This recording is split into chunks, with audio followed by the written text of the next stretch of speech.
Okay, so now let's move on and understand the phenomenon of chemiosmosis. We know that in photosynthesis we get a lot of energy, and this energy is converted in the form of ATP, which is a usable form of energy in the cell. But exactly how is this ATP synthesized? We know that using light certain electrons are excited, and these excited electrons are taken up by certain electron carriers and transporters, and eventually when electrons hop on various electron transporters, ATP is synthesized. This story or this part of the story we know. But exactly how this process occurs? Chemiosmosis is the answer for that. To understand chemiosmosis properly, students, we must understand the overall structure of grana and grana lamellae.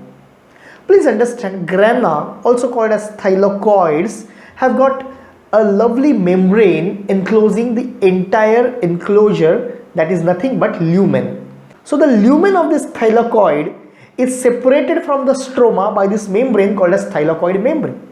Now this thylakoid membrane is not just a membrane, but it is highly selectively permeable membrane studded with many different electron carriers, proton pumps, channels and enzymes and so on. Now in the process of chemiosmosis, we know that ATP has to be synthesized from ADP, joining the PI to the ADP, of course the process that we call it as a phosphorylation. And to carry out this process, we need a lot of energy. This energy in the chemiosmosis is going to be provided by proton gradient. You know that when a particular ion or particular solute, when it is present in little larger amount inside in the inner chamber, and in outer chamber, if the same ion or same molecule is present in lower concentration, what would happen? There would be a gradient in the concentration of that molecule, and if given the chance, that molecule can diffuse with a lot of force from inside to outside down that concentration gradient. Exactly this is what we want, because when these protons, in this case, they come out with a lot of force from inside to outside, from the lumen to the stroma, this movement of the proton creates huge amount of energy, and this energy is utilized for phosphorylation. Now all story comes to the creation of this proton gradient, and this creation of proton gradient is attributed to the structure of this thylakoid membrane. Now remember, when light falls on the PS2, photosystem 2, the photosystem 2 excites its electron, and the electron is accepted by some primary electron acceptor. In the plant's case, it is normally plastoquinone. However, while this process is occurring, there is one more parallel process going on, if you remember, that is splitting of water, that is photolysis of water. When H2O gets split, and the splitting of H2O creates H+, that is protons and oxygen. Now this splitting of water occurs on the lumen side in the membrane. You can see that in the diagram, right? Now because the splitting of water is occurring on the lumen side, obviously the protons those are generated in this process are deposited continuously inside the lumen, so increasing the concentration of protons inside the lumen. Now look at this particular process. When the electrons are excited by the PS2, these excited electrons later on are accepted by the first electron acceptor, that is plastoquinone, right? The plastoquinone then in turn passes on these electrons to the next electron acceptor in the line on that same membrane, that is cytochrome B6F complex. Now during this particular transfer of these high energy electrons, remember plastoquinone is not just an electron acceptor, but it is also a kind of proton pump. Now during this transport, plastoquinone accepts few protons from stromal side, that is from stroma, and these protons are released by plastoquinone into lumen side. Now why does plastoquinone does that? Because plastoquinone is situated very much on the lumen side, and when it accepts the protons are released by default on the lumen side, and they again accumulate in the lumen side. So this is the second means by which more and more protons are accumulating on the lumen side. Now this entire cycle of harvesting protons from stroma and releasing them in the lumen side, which is carried out by this plastoquinone, is also called as Q cycle. Due to Q cycle, more and more protons accumulate on the lumen side. Now during this process, of course, to accept the protons and pump them inside, the energy is needed. From where the energy is coming? The energy is being given by those high energy electrons. Those were at little higher potential earlier in the earlier acceptor, that is in PS2, and from PS2 when they are migrating to B6F complex through plastoquinone, the electrons are losing their energy because they are traveling from higher potential to lower potential. When they are losing the energy, exactly this energy is being utilized by this proton pump to pump the protons from stroma side to lumen side.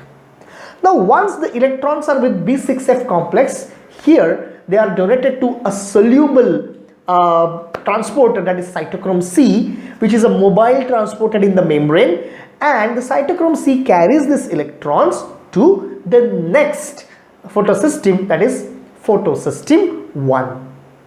Now when they are carried to photosystem 1, at this particular point, you know that photosystem 1 is situated on the stroma side of this membrane, and on this photosystem 1 there are other electron acceptors like ferredoxin reducing substance, and eventually the enzyme NADP reductase.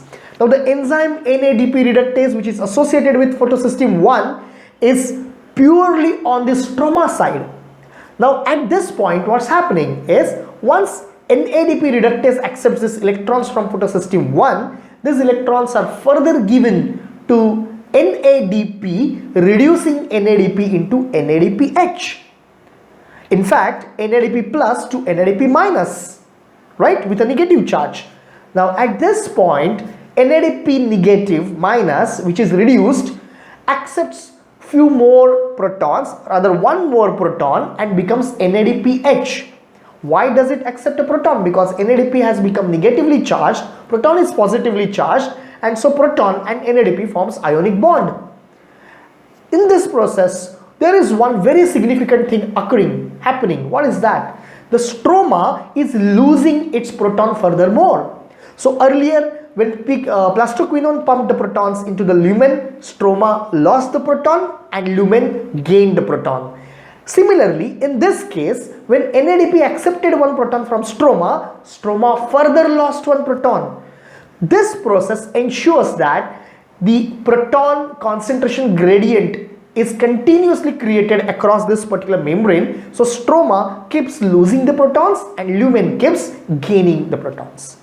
And the result is very obvious. The overall concentration of protons in the lumen becomes much more than the concentration of the protons in the stroma.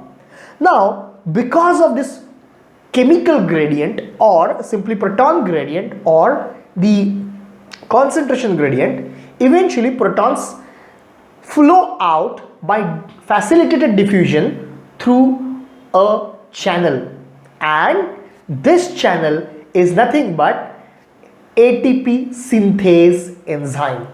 The ATP synthase enzyme has got two components. One is F0. The F0 component is just like a proton channel which is fitting into the membrane, the thylakoid membrane. And this channel allows the protons to flow through this membrane, pass this membrane and go into the stroma.